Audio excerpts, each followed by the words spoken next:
El Mencho, The Rise of Mexico's Most Powerful Drug Lord True Crime Documentary. The Shadow Power. In modern Mexico, few names carry as much weight, fear, power, and mystery, as Nemesio Oseguera Cervantes. Better known as El Mencho. By the mid-2010s, authorities across multiple countries would describe him as one of the most dangerous and powerful drug traffickers in the world.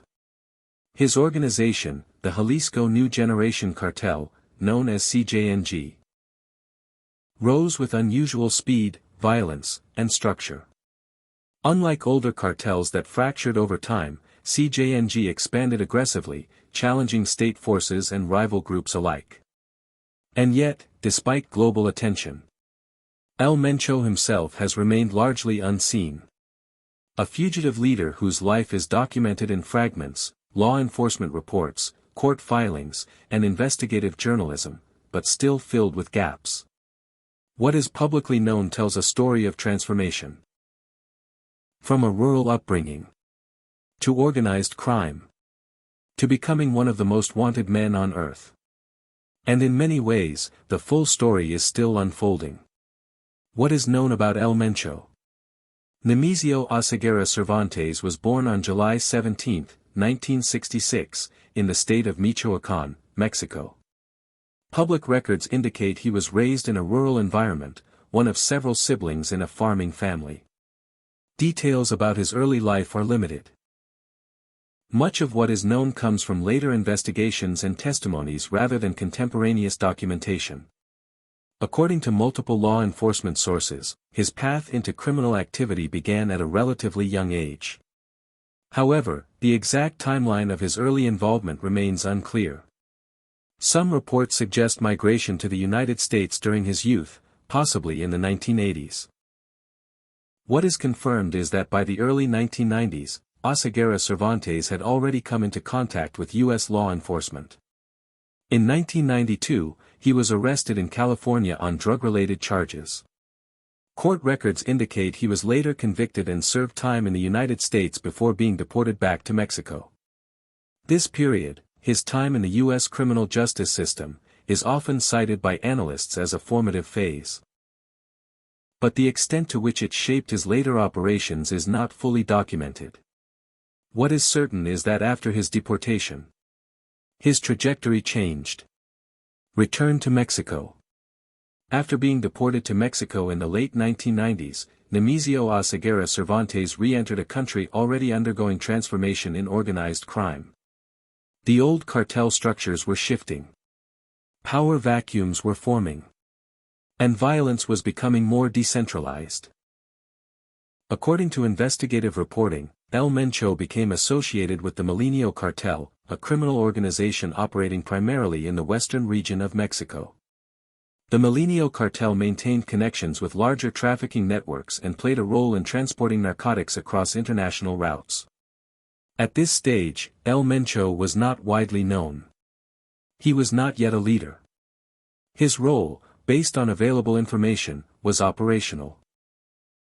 Working within an existing structure rather than controlling it.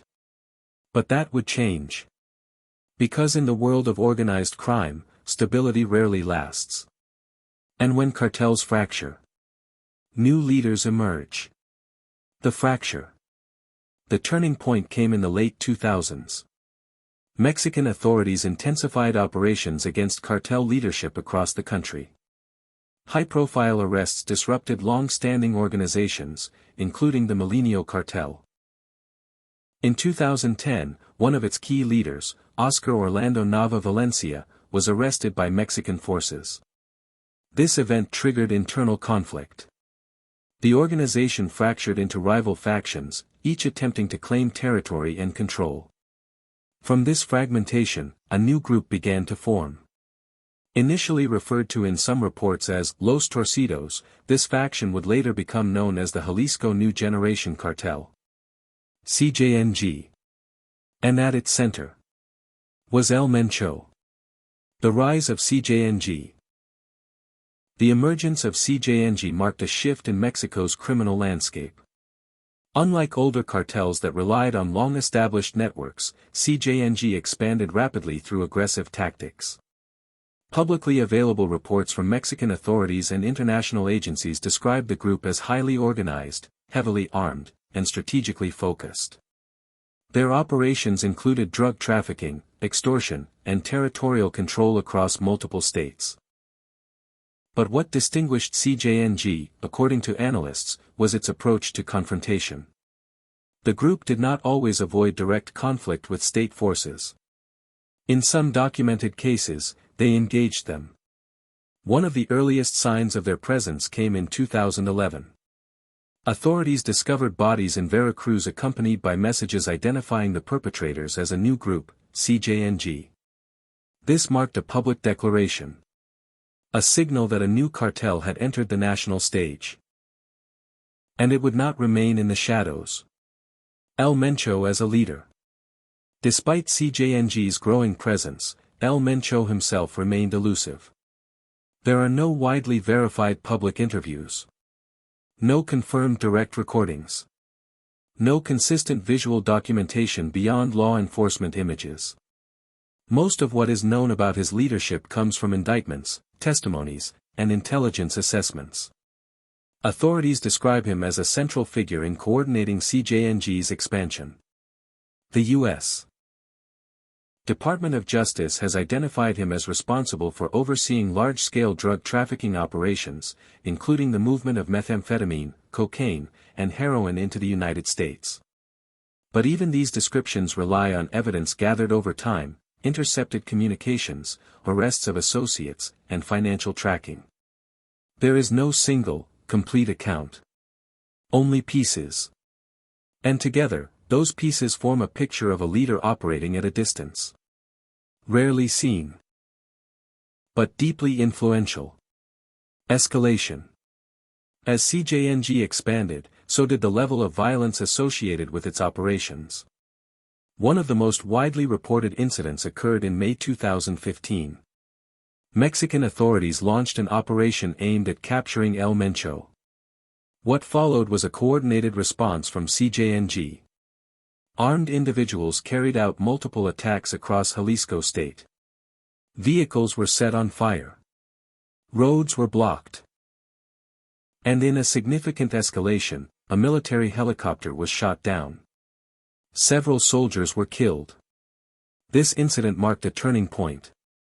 It demonstrated both the cartel's capabilities and its willingness to confront state forces directly. From that point forward, CJNG was no longer considered just another criminal group. It was recognized as a major national security threat. International attention. By the late 2010s, El Mencho's name had moved beyond Mexico. U.S. Authorities formally charged him with multiple offenses related to drug trafficking and organized crime. The Drug Enforcement Administration identified him as one of its primary targets. A multi-million-dollar reward was offered for information leading to his capture. He was placed among the most wanted individuals in the world. Yet despite international pressure, arrests of associates, and repeated military operations, El Mencho remained at large. His exact location unknown. The unknowns. Even today, significant aspects of El Mencho's life remain unclear. Details about his personal routines, his communication methods, and his current whereabouts are not publicly documented. Some reports suggest he maintains a highly restricted inner circle. Others indicate he frequently changes locations. But much of this remains unconfirmed. What is verifiable is this: his organization continues to operate. His name continues to appear in official reports. And his influence continues to be felt across multiple regions. A figure both documented and unknown. A cartel that grew too fast. By the mid-2010s, analysts began asking a critical question. How did CJNG grow so fast? Unlike older cartels that expanded gradually over decades, the Jalisco New Generation Cartel appeared to scale in just a few years. According to U.S. and Mexican intelligence assessments, CJNG established a presence in numerous Mexican states, including Jalisco, Veracruz, Michoacán, Guanajuato, and Baja California. In addition, authorities linked the group to international trafficking routes spanning North America, South America, Europe, and parts of Asia. This rapid expansion was not random. Reports suggest it was driven by a combination of factors: strategic alliances, targeted violence, and the exploitation of power vacuums left by weakened rival cartels. But there is another factor frequently mentioned in official assessments: structure. CJNG was often described as more centralized than many of its rivals. And at the top of that structure remained El Mencho. Structure and control. Understanding CJNG requires understanding how it operates. Unlike loosely organized criminal groups, CJNG has been described by authorities as maintaining a defined chain of command. Court documents and indictments indicate that regional leaders oversee operations in specific territories, while financial networks manage the movement of money across borders.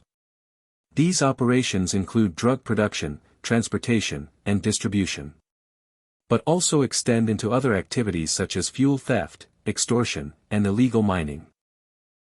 According to Mexican government reports, despite this structure, there is limited public information about internal decision-making processes. Much of what is known comes from testimony by arrested members and intelligence gathered over time. And even then, the full picture remains incomplete. What is consistent across multiple sources is this: El Mencho is identified as the central authority figure. But how he communicates orders, how frequently he interacts with subordinates, and how insulated he is from daily operations, those details are not publicly documented. The business of trafficking. At the core of CJNG's operations is drug trafficking. According to the U.S. Drug Enforcement Administration, the cartel is heavily involved in the production and distribution of synthetic drugs, particularly methamphetamine. Large-scale laboratories, some discovered by Mexican authorities, have been linked to CJNG operations. These facilities are often located in remote areas, making detection more difficult. In addition to methamphetamine, CJNG has been associated with the trafficking of cocaine, heroin, and fentanyl. Fentanyl, in particular, has drawn increased attention in recent years due to its potency and role in overdose deaths in multiple countries. Authorities state that CJNG plays a significant role in supplying fentanyl to international markets. However, exact production levels and distribution volumes are not publicly confirmed in full detail. What is known comes from seizures, arrests, and intelligence estimates. And those estimates suggest a highly organized and large-scale operation. Money and financial networks. Behind every trafficking operation is a financial system. For CJNG, that system extends across borders. According to U.S. Treasury Department sanctions and financial investigations, the cartel has used a range of methods to move and conceal money. These include shell companies, cash smuggling, and international transfers. Some businesses, such as restaurants, real estate ventures, and agricultural operations, have been identified in reports as potential fronts. However, not all alleged connections are publicly verified in detail. Financial investigations often rely on tracing transactions, which can be complex and incomplete. What is clear is that CJNG generates significant revenue. And managing that revenue requires a network that is both flexible and difficult to trace. A system designed not just to earn money, but to protect it. Propaganda and public image. Unlike many traditional criminal organizations, CJNG has also engaged in public displays of strength. Videos, often circulated online, have shown heavily armed individuals identifying themselves as members of the cartel. These displays are widely interpreted by analysts as a form of propaganda. A way to project power, to intimidate rivals, and to influence public perception. However, the authenticity of some of these videos has been debated. While certain clips have been confirmed by authorities, others remain unverified. In some cases, it is unclear when or where the footage was recorded. This creates a challenge. Separating documented fact from staged messaging. But regardless of their origin, these images have contributed to CJNG's reputation. A reputation built not only on actions, but on visibility. Conflict with rival cartels. As CJNG expanded, conflict became inevitable. Rival cartels, some long established, resisted the group's growth. This led to violent confrontations in multiple regions. States like Guanajuato and Michoacán became key areas of conflict, according to security reports. These clashes often involved territorial disputes over trafficking routes, production zones, and local influence. The consequences have been significant. Government data indicates increased violence in areas where cartel conflicts intensified. However, attributing specific incidents to specific groups can be difficult. In many cases, multiple organizations operate in the same region. And claims of responsibility are not always verified. What remains clear is that CJNG's rise has been closely associated with escalating conflict in several parts of Mexico. Law enforcement response. In response to CJNG's expansion, Mexican authorities have conducted numerous operations targeting the group. These include raids, arrests, and coordinated military actions. Several high-ranking CJNG members have been captured over the years. In some cases, these arrests provided insight into the organization's structure. But they did not dismantle it. This reflects a broader challenge in combating organized crime. Removing individuals does not always eliminate the network. Especially when that network is decentralized and adaptable. And in the case of CJNG, leadership remains intact. Family connections. Some publicly available information about El Mencho comes through investigations into his family. Authorities have arrested several individuals identified as relatives or close associates. These cases have provided limited insight into the broader network. For example, court documents in the United States reference family members involved in financial or operational roles. However, details vary by case. And not all alleged connections are fully documented in public records. As with many aspects of El Mencho's life, information is partial, fragmented, and often dependent on ongoing investigations. Health and rumors. Over the years, there have been reports regarding El Mencho's health. Some sources have suggested he suffers from serious medical conditions. However, these claims are not consistently verified. Authorities have not publicly confirmed detailed medical information. As a result, much of what circulates on this topic remains speculative. This highlights a recurring issue in reporting on high-profile fugitives. The gap between confirmed facts and circulating rumors. And in the case of El Mencho, that gap remains significant. A global manhunt. Today, Nemesio Oseguera Cervantes remains one of the most wanted individuals in the world. The United States government has offered a reward of up to $10 million for information leading to his capture. Mexican authorities continue to list him as a top priority target. Despite years of coordinated efforts, he has not been apprehended. Operations have come close. Associates have been arrested. But El Mencho himself remains out of reach. A central figure in one of the most powerful criminal organizations operating today. Still at large. The setup, the ghost in the mountains. For over a decade, El Mencho, the ruthless leader of the Jalisco New Generation Cartel, CJNG, had been a phantom. While other kingpins were captured, he stayed hidden in the rugged Sierra Madre Mountains, protected by a private army and a $15 million bounty. But the breakthrough didn't come from a battlefield, it came from a shadow. Mexican intelligence, backed by the U.S., reportedly tracked a romantic partner of the drug lord to a safe house in the quiet town of Tapalpa, Jalisco. On Friday, she left the property, but the Mencho stayed behind. The operation, high noon into Palpa. On Sunday morning, Mexican special forces, supported by the Air Force and military intelligence, descended on the mountain town. It wasn't a quiet arrest. The firefight, as troops moved in, they were met with a wall of lead from cartel bodyguards armed with rocket launchers and high-caliber rifles. The final moments, during the intense exchange, for cartel members were killed instantly. El Mencho himself was critically wounded. Death in transit. In a desperate race to save the biggest prize of the decade, the military loaded him onto a helicopter bound for Mexico City. He died mid-air before ever seeing a prison cell. The aftermath, a nation in flames. The moment the news hit the streets, the CJNG, the most aggressive cartel in Mexico, unleashed narcoterrorism across 20 states. Guadalajara paralyzed, Mexico's second-largest city became a ghost town overnight.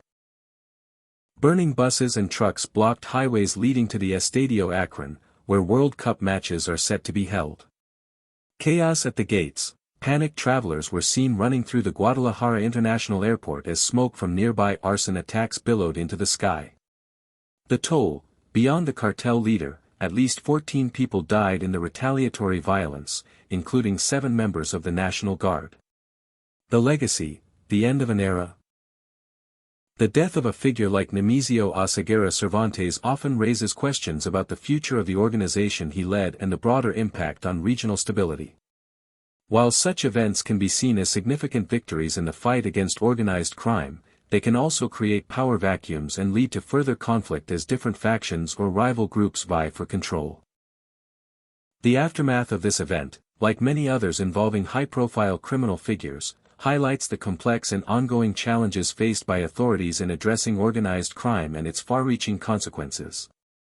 If you want more real, fact-based crime documentaries like this, subscribe and turn on notifications so you never miss a story.